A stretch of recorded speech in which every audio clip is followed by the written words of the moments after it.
నేను ఒక 2 సంవత్సరాల సంది అమ్మ నాన్న ఆశ్రమంలో పనిచేస్తున్నాను.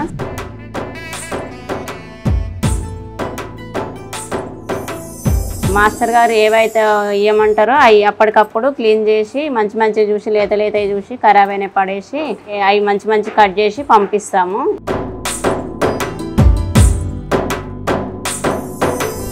ఆరు 600 మందికి ఎన్ని కూరగాయలు పడతాయో అన్ని కట్ చేసి ఇస్తాము. 1 క్వింటల్కి 2 క్వింటల్ కూరగాయలు పడతాయి.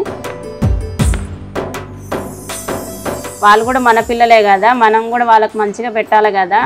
మనం ఇంట్లో అయితే ఎలా వండుకుంటున్నాం వాళ్ళకు కూడా మంచి కూరగాయలు మంచిగా వండి పెట్టాలి.